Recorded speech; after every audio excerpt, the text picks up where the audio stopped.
ดยตอบสนองตามคำเสนอของท่านบุญยังวรจิตกรรมการกรมการเมืองศูนย์กลางภาคผู้ประจำการคณะเลขาธิการศูนย์กลางภาครองประธานประเทศแห่งสาธารณรัฐประชาธิปไตยประชาชนลาวท่านมิแกนดิอาสกาเนนแบกมูเดสกรรมการกรมการเมืองศูนย์กลางภาคคอมมิวนิสต์กุยบ้ารองประธานสภาแห่งรัฐและสภารัฐมนตรีผู้ที่1แห่งสาธารณรัฐกุยบ้าพร้อมคณะได้เดินทางมาเยี่ยมยามสาธารณรัฐประชาธิปไตยประชาชนลาวในระหว่างวันที่22ถึงวันที่23เดือนมิถุนายนปี2013เมื่อท่านมิเกนดิอาสกาเนนแบกมูเดสเดินทางมาถึงสนามบินสากลวัดไตในเวลา 11 โมงก็ได้รับการต้อนรับอย่างสมเกียรติจากท่านพงศวัฒน์บุพภารัฐมนตรีหัวหน้าห้องว่าการประธานประเทศมีรัฐมนตรีเกียรติยศพร้อมด้วยพนักงานขั้นสูงอีกหลายท่าน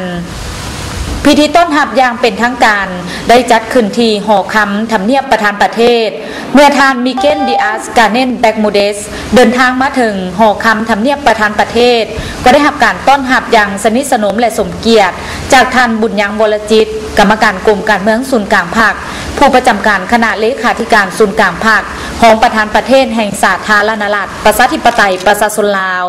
การพบปะสองฝ่ายอย่างเป็นทางการได้จัดขึ้นในเวลา 14 โมงที่หอคำทำเนียบประธานประเทศซึ่งฝ่ายลาวนำโดยท่านบุญยังวรจิตกรรมการกรมการเมืองศูนย์กลางภาคผู้ประจำการคณะเลขาธิการศูนย์กลางภาคของประธานประเทศแห่งสาธารณรัฐประชาธิปไตยประชาชนลาวและฝ่ายกุยบ้านำโดยท่านมิเกนดิอาสกาเนนแบกมูเดสกรรมการกรมการเมืองศูนย์กลางภาคคอมมิวนิสต์กุยบ้าห้องประธานสภาแห่งรัฐและสภารัฐมนตรีผู้ที่1แห่งสาธารณรัฐกุยบ้าการพบปะปรึกษาหารือในครั้งนี้ทั้งสองฝ่ายได้แจ้งให้กันทราบถึงสภาพการที่พ้นเด่นของ2ประเทศตีราคาเกี่ยวกับการร่วมมือ2ฝ่ายระยะที่ผ่านมาและปรึกษาหารือที่ทั้งการร่วมมือในต่อหน้าระหว่าง2ประเทศลาวและกุยบ้าพร้อมนั้นทั้งสองฝ่ายยังได้แลกเปลี่ยนทัศนะต่างๆเกี่ยวกับปัญหาภาคพื้นและสากลที่ต่างฝ่ายต่างก็มีความสนใจน้ำกันโอกาสนี้ท่านบุญยังวรจิตก็ได้ต่างหน้าให้การนำของลาวยืนยันคืนถึงแนวทางเสมอต้นเสมอปลายของพรรคและรัฐบาลลาวในการสืบต่อการพัวพันร่วมมือระหว่าง2ประเทศในอนาคตเพื่อเห็นให้สายพัวพันมิตรภาพที่เป็นมูลเสื้ออันดีงามมาแล้วนั่น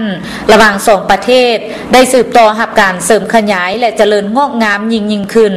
ภายหลังสิ้นสุดการพบปะสองฝ่ายท่านมิเกนดิอาสกาเนนแบกมูเดสก็ได้เข้าเยี่ยมคำนับท่านจุมาลีไซญาสอนเลขาธิการใหญ่คณะบริหารงานศูนย์กลางภาคประชาชนปฏิบัติลาวประธานประเทศแห่งสาธารณรัฐประชาธิปไตยประชาชนลาวที่ห้องดอกบัวจูมหอคำทำเนียบประธานประเทศโอกาสนี้ท่านจุมาลีไซญาสอนก็ได้กล่าวแสดงความต้อนรับและปลื้มปิติยินดีเป็นอย่างยิ่งต่อการเดินทางมาเยี่ยมยามสาธารณรัฐประชาธิปไตยประชาชนลาว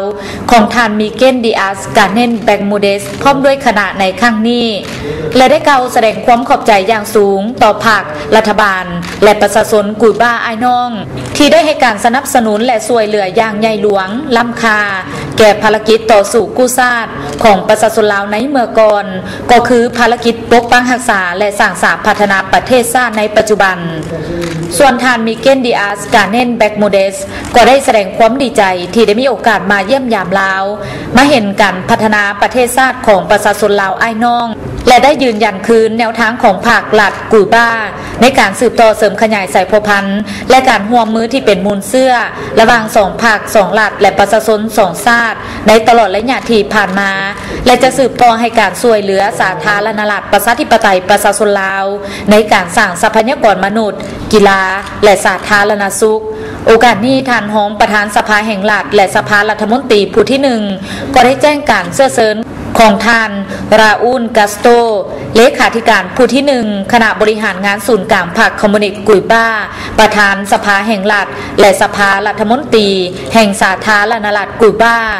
เพื่อเชิญท่านจุมาลีไซญาสอนเลขาธิการใหญ่คณะบริหารงานศูนย์กลางพรรคประชาชนปฏิบัติลาวประธานประเทศแห่งสาธารณรัฐประชาธิปไตยประชาชนลาวไปเยี่ยมยามสาธารณรัฐกุยบ้าอย่างเป็นทางการในเวลาที่เห็นว่าเหมาะสมจากนั้นท่านมิเกนดิอาสกาเนนแบกมูเดสพร้อมด้วยคณะ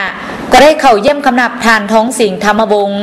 กรรมการกรมการเมืองศูนย์กลางภาคนายกรัฐมนตรีแห่งสาธารณรัฐประชาธิปไตยประชาชนลาวที่ห้องว่าการรัฐบาลในการพบปะโอ้ล้มระหว่างแขกและเจ้าภาพที่เต็มไปด้วยบรรยากาศอันอบอุ่นฐานเพื่อนมีสหายนั่นทานท้องสิงห์ธรรมวงศ์ก็ได้กล่าวแสดงความต้อนรับและตีราคาสูงต่อการเยี่ยมยามสาธารณรัฐประชาธิปไตยประชาชนลาวของทานมิเกนดิอาสการเนนแบกโมเดสในครั้งนี้ซึ่งเป็นเหตุการณ์สำคัญอันหนึ่งแห่งการพัวพันระหว่างสาธารณรัฐประชาธิปไตยประชาชนลาวและสาธารณรัฐกุยบ้าอันได้เป็นการประกอบส่วนสำคัญในการหันแน่นสายพัวพันมิตรภาพความสามัคคีฐานไอ้น้องและการหัวมือรอบด้านระหว่างสองประเทศก็คือประชาชนสองชาติลาวกุยบ้าที่มีมาโดดแล้วนั้นให้น้ำมือได้รับการเพิ่มพูนคูณสร้างและพัฒนาไปสู่บาทก้าวไม้เพื่อผลประโยชน์รวมของทั้งสองประเทศลาวและกุยบ้าท่านมิเกนดิอาสการเนนแบกโมเดสจะอยู่เยี่ยมยามสาธารณรัฐประชาธิปไตยประชาชนลาวถึงวันที่23 เดือนมิถุนายนปี 2013 โดยจะไปเที่ยวชมสถานที่วัฒนธรรมบางแห่งอยู่ภายในนครหลวงเวียงจันทร์ Antes de 300 años